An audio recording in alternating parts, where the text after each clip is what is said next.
Iftitah Institut Agama Islam Al-Azhar Lubuk Linggau yang dilaksanakan pada Sabtu 16 September 2023 di Gedung Kesenian Kota Lubuk Linggau yang dihadiri oleh seluruh civitas akademika dan mahasiswa Institut Agama Islam Al-Azhar Lubuk Linggau.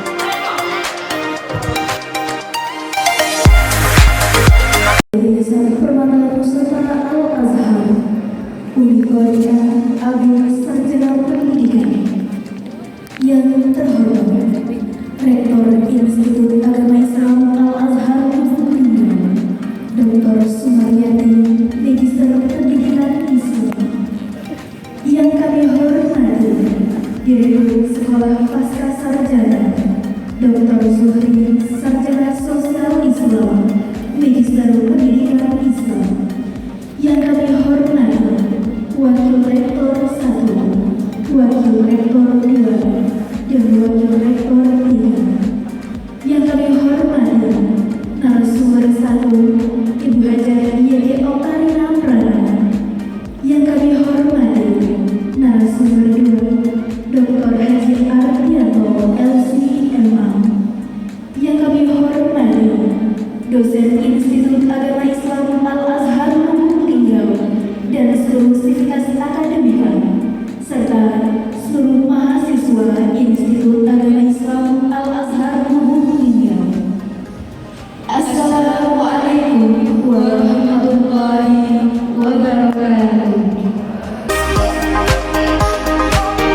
Garis Warsina, Bisi Mati Generasi Z Berdaya, Mahasiswa Berkarya, Yunus Sakti, Sadis Asyar, Subtakir, Sanat Al-Faini, Schedule for the Iftitah lecture at the Al-Azhar Islamic Religious Institute of Lubuk Linggau for the 2023-2024 academic year with the theme Generation Z Empowered by Student to Work. Saturday, September 16, 2023 starting. Susunan acara Kuliah Iftitah Institut Agama Islam Al-Azhar Lubuk Linggau tahun akademik 2023-2024 dengan tema Generasi Z Berdaya, Mahasiswa Berkarya. Sabtu 16 September 2024. Al-Iftitah. Jawabannya pembukaan dengan membaca lafaz basmalah. Bismillahirrahmanirrahim. Qiraatul ayat minal Qur'anil Karim. Reading the Holy Quran. Pembacaan ayat suci Al-Quran dilakukan oleh Rizal Mashari, mahasiswa semester 7 program studi Manajemen Pendidikan Islam. Kepadanya dipersilakan.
The Al-Azhar Islamic Religious Institute Mas, menjadikan lambang bangsa Indonesia Raya dan melalui Institut Agama Islam Al-Azhar.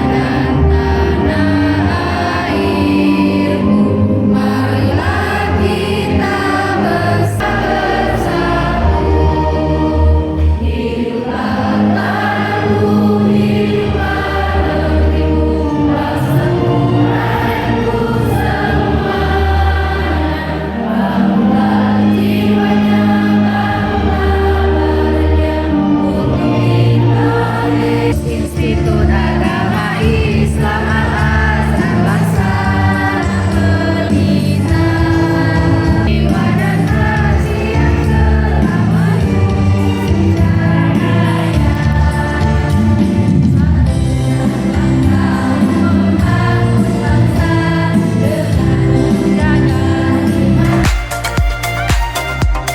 اللهم صل على سيدنا محمد وعلى آل سيدنا محمد وسلم ورحمة الله وبركاته وسلم الحمد لله رب العالمين.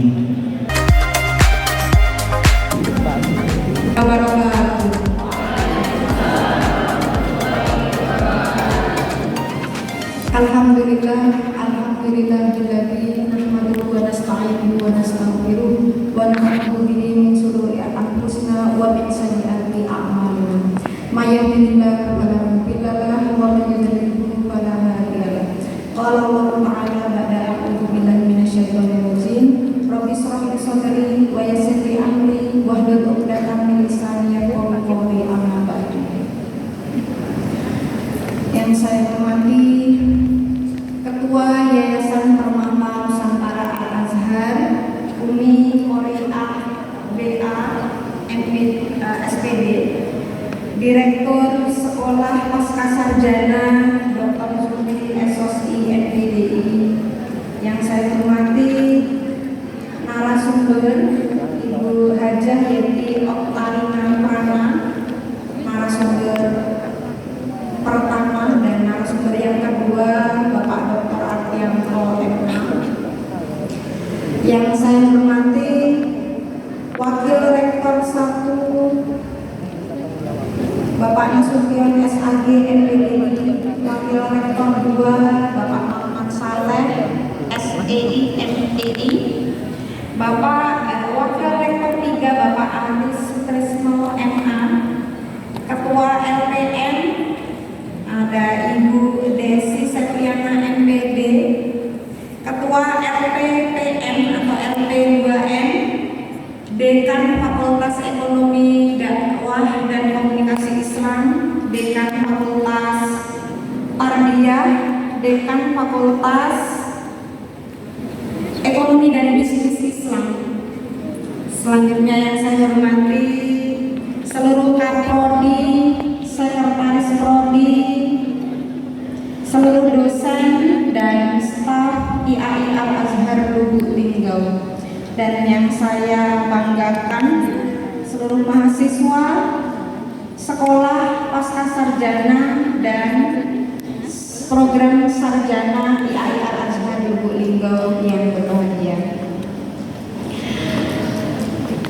Tiada kata yang pantas kita panjatkan pada hari ini selain rasa syukur kita kepada Yang Maha Kuasa dengan mengucap lafal Alhamdulillahirabbil alamin pada pagi hari ini. Dengan limpahan rahmat dan karunia-Nya kita dapat melaksanakan salam tak lupa kita sanjungkan kehadiran Nabi Agung, Nabi besar, maksuri tauladan kita, Nabi Muhammad Sallallahu Alaihi Wasallam, yang selalu kita nantikan syafaatnya kelak di yaumil qiyamah. Pada hari ini hari Sabtu tanggal 16 September 2023 akan kita laksanakan kuliah iftitah, kuliah perdana IAI Institut Agama Islam Al-Azhar Lubuk Linggau tahun akademik 2023-2024. Kita mengangkat tema generasi Z berdaya, mahasiswa berkarya. Maka IAI Al-Azhar Lubuk Linggau pada hari ini menghadirkan 2 narasumber yang sangat berkompeten di bidangnya. Alhamdulillah. Harapan saya secara pribadi, para mahasiswa dapat mengikuti kuliah iftitah ini dengan seksama agar dapat membuka cakrawala pengetahuan dalam rangka mengawali kuliah semester ganjil di tahun 2023-2024 ini. Tujuannya apa? Yaitu tujuannya untuk mencapai keberhasilan studi serta kesuksesan di masa yang akan datang. Apresiasi yang setinggi-tingginya kepada kedua narasumber. Yang pertama, Ibu Hajah Yeti Oktarina Prana, dan yang kedua Dr. Artianto MA. Di tengah-tengah kesibukan beliau berdua ini menyempatkan hadir untuk memberikan kuliah iftitah pada hari ini. Semoga apa yang Bunda Yeti, Dr. Artianto juga harapkan dan cita-citakan ke depan itu Allah perlancar dan Allah kabulkan. Amin. Selamat kepada mahasiswa baru program sarjana maupun program magister yang telah bergabung menjadi keluarga besar IAI Al-Azhar Lubuk Linggau. Dan tak lupa saya sampaikan terima kasih yang sedalam-dalamnya kepada panitia. Ada Pak Aris, ada Bunda Liliani Purnama Ratu dan tim yang telah mempersiapkan kegiatan ini dengan sebaik-baiknya sehingga kegiatan pada hari ini bisa dilaksanakan dengan lancar. Semoga kegiatan yang kita laksanakan pada hari ini kuliah iftitah ini bisa membawa manfaat. Wabillahi taufiq wal hidayah. Wassalamualaikum warahmatullahi wabarakatuh. Waalaikumsalam warahmatullahi wabarakatuh.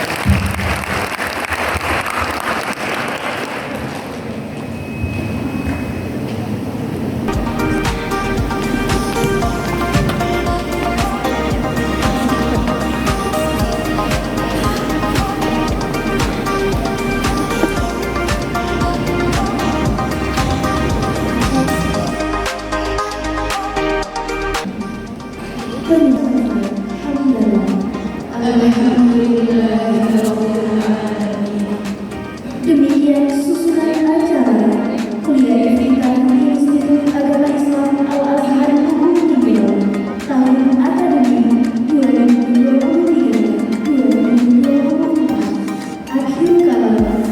Wassalamualaikum warahmatullahi wabarakatuh. Warahmatullahi wabarakatuh.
santai itu spesialis saya.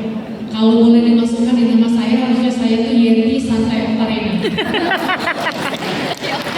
Alhamdulillah, puji syukur nanti saya kita panjatkan kepada Allah SWT, Tuhan yang Maha Kuasa, yang Maha Pengasih lagi Maha Penyayang, dengan segala kekuasaannya dan kasih sayangnya kita semua bisa dipertemukan hari ini dalam keadaan sehat walafiat, tidak ada satu apapun.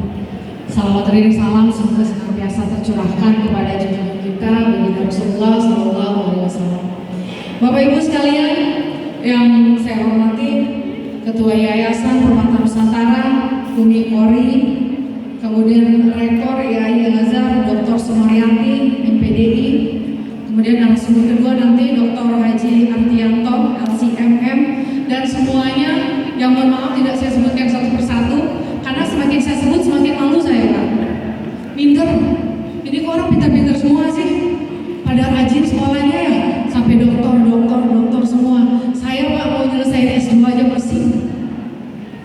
Jadi saya akan banyak cerita dulu di awal, karena memang cerita juga spesialis kedua saya. Kalau cerita ini bisa jadi semacam gelar, harusnya ada juga gelar saya, Yenti Santai Okarina Cerita. Terima kasih. Jadi saya cerita dulu nih. Tadi udah dikatakan saya adalah istri dari Bapak Haji SN Prana Putra Sohe, Wali Kota Lubuk Linggau sampai besok. Besok masa jabatan beliau tuh hari terakhir, karena tanggal 18 September akan segera dilantik pejabat wali kota yang baru karena telah berakhir masa jabatan beliau. Jadi hari ini masih boleh berhubungan, sampai besok masih boleh juga, sampai berhubungan. Ya. Kemudian pernah 5 tahun menjabat sebagai istri wakil wali kota. Kebetulan ketika itu juga saya adalah anggota DPRD Kota Lubuk Linggau. Sekaligus saya adalah ketua salah satu partai politik pemenang pemilu ketika itu.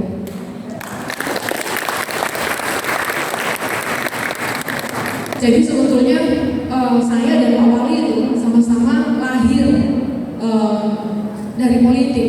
Kalau beliau berencana untuk politik, kalau saya tidak sengaja, gitu. Tapi kalau dirunut ke belakang, jauh lagi ke belakang, waktu krisis kerusuhan Mei 98, ya 97 itu udah mulai kan, mahasiswa mulai bergejolak di tahun 97, kemudian pecah di tahun 98 itu, saya adalah mahasiswa. Tapi semua teman-teman saya waktu itu ikut demo. Saya waktu itu diajak demo tidak mau. Kalau ditanya, cemen dia tidak galak demo. Aku juga mikir waktu itu ketika ditanya kenapa tidak mau ikut demo, yang ada dalam pikiran saya ketika itu, memang banyak kerusakan yang terjadi di negara ini, banyak hal yang harus diperbaiki. Tapi cara ideal untuk memperbaikinya adalah berada dalam sistem. Dari situ saya sudah tahu, saya suatu hari harus ada dalam sistem supaya ada yang bisa saya benahi.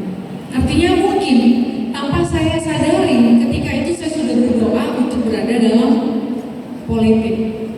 Kemudian suami saya terpilih menjadi wali kota, saya memutuskan untuk mengundurkan diri sebagai anggota DPRD.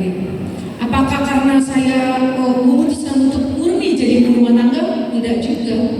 Karena saya rasanya tidak semulia itu. Waktu itu pertimbangannya cuman pertimbangan kemampuan saya sebagai manusia. Saya adalah istri, saya adalah ibu, dan saya juga punya tanggung jawab sebagai istri dari wali kota yang tidak boleh saya abaikan. Artinya memang ada yang harus saya lepaskan karena saya tidak mungkin menempuh semuanya. Saya memutuskan untuk melepaskan jabatan sebagai anggota DPRD karena itu bisa digantikan oleh pengganti antar waktu, sementara yang lain tidak bisa diganti. Fungsi sebagai istri tidak bisa, fungsi sebagai ibu juga tidak bisa. Itu adalah dua fungsi yang tidak mau saya kontrakkan kepada siapapun. Saya memutuskan untuk mengundurkan diri menjadi dari anggota DPRD. Kemudian suatu hari di perjalanan waktu ya, untung belum terlalu lama, masih di awal-awal,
Saya belajar secara otodidak dari beberapa